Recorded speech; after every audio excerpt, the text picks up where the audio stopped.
Tollywood star hero power star Pawan Kalyan గారి గురించి మనం ప్రత్యేకించి చెప్పాల్సిన పని లేదు. ఆంధ్రప్రదేశ్ రాష్ట్ర రాజకీయాల్లో ఒక వెలుగు వెలుగుతున్నారు మన పవన్ కళ్యాణ్ గారు. ముఖ్యంగా గత ఆంధ్రప్రదేశ్ రాష్ట్రంలో జరిగిన సార్వత్రిక ఎన్నికలప్పటి నుంచి ఆయన సృష్టించిన ప్రభంజనాన్ని గురించి ఎప్పటికీ తెలుగు రాష్ట్రాల్లో మాట్లాడుకుంటున్నారంటే పవన్ కళ్యాణ్ గారి రేంజ్ బాగా పెరిగిపోయిందని చెప్పుకోవచ్చు.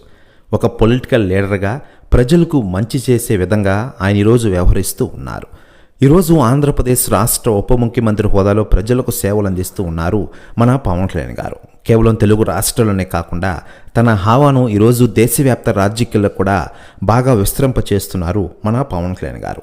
ఇక ఇదిలా ఉండగా లేటెస్ట్గా అందుతున్న సమాచారం ప్రకారం భారతదేశ పార్లమెంటు సమావేశాలు ఈరోజు నుంచి ప్రారంభమైన విషయం తెలిసిందే. ఇకపోతే లేటెస్ట్గా అందుతున్న సమాచారం ప్రకారం పార్లమెంట్లో పవన్ కళ్యాణ్ గారి పేరు రాగానే అక్కడ మొత్తం హోరెత్తుందట సభ. ప్రెస్ యూనిస్ కూడా తెగ వైరల్ అవుతుండగా ఈ న్యూస్ చూసి చాలామంది షాక్ అయ్యారట. ప్రెస్ యూనిస్ కూడా తెగ వైరల్ అవుతోంది ఆంధ్రప్రదేశ్ రాష్ట్ర రాజకీయాల్లో.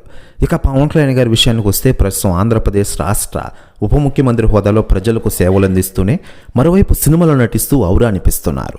ప్రస్తుతం హరిహర వీరమల షూటింగ్తో ఫుల్ బిజీగా ఉండగా ఈ సినిమా అయిపోయిన వెంటనే ఓజీ సినిమా షూటింగ్లో బిజీ కానున్నారు మన పవన్ కళ్యాణ్ గారు.